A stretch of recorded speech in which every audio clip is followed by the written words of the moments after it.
Si pasás muchas horas sentado o parada casi sin moverte, además de entrenar 1 o 2 horas en el gimnasio o para peor, entrenás mal y estás sufriendo la tensión muscular, el apretar los dientes, que es el bruxismo, o estrés constante, esto que voy a explicar ahora es la clave para entender qué te está pasando y empezar a solucionarlo. La insulina es una hormona cuya función principal es permitir que la glucosa, el azúcar en sangre, entre como combustible al interior de la célula para generar energía, especialmente en el músculo. Cuando el músculo se mueve, consume glucosa. Cuando el músculo está quieto, no la necesita. En el sedentarismo activo, el músculo pasa la mayor parte del tiempo sin contraerse.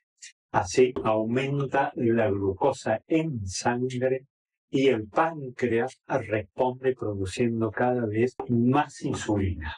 El páncreas es un pequeño órgano de 15 centímetros que está a esta altura debajo de las costillas. Aparece así la hiperinsulinemia, es decir, la insulina alta en sangre de manera crónica. Ninguna célula tolera una señal permanentemente sin adaptarse. Cuando la insulina está alta todo el tiempo, la célula se defiende.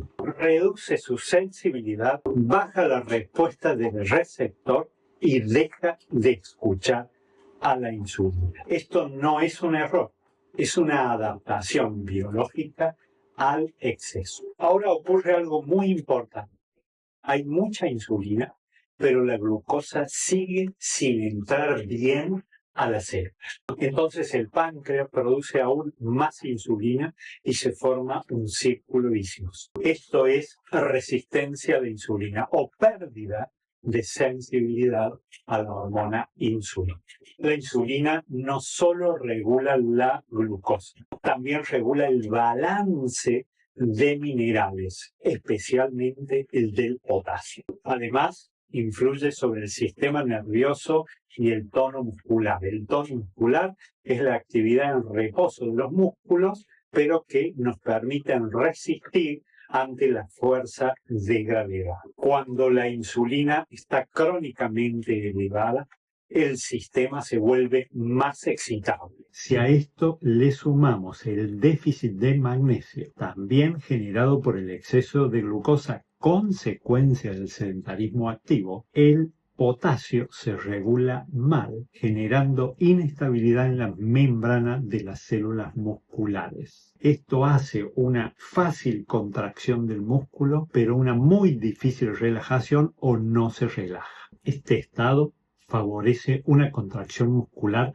sostenida, constante y sobre todo se expresa en músculos con alta carga tónica como los músculos masticadores, el músculo macetero o macetero externo, el músculo macetero interno, que es igual pero por dentro, y el músculo temporal, los cuales en reposo tienen una contracción tónica, una contracción en reposo bastante alta, apareciendo así este apretamiento dentario, este bruxismo. La hiperinsulinemia no es solo un problema de azúcar, es una respuesta hormonal exagerada que estresa el metabolismo, genera una hiperexcitabilidad del sistema neuromuscular y favorece la contracción muscular sostenida. Por eso, el apretar los dientes, el bruxismo, puede ser una manifestación periférica de un desorden metabólico central asociado al sedentarismo activo. Si querés entender el origen de tus síntomas, no mires solo el diente, mira el metabolismo. En los próximos capítulos continuamos con la relación del sedentarismo activo y otra de las consecuencias que generan apretamiento dentario o bruxismo y alteración de la articulación temporomandibular. Te invito a que gratuitamente te inscribas en la lista de espera que está en mi biografía o aquí abajo para que puedas acceder al programa Rompe el ciclo del sedentarismo, un mini programa de 5 días Nos vemos allí en el próximo contenido de valor.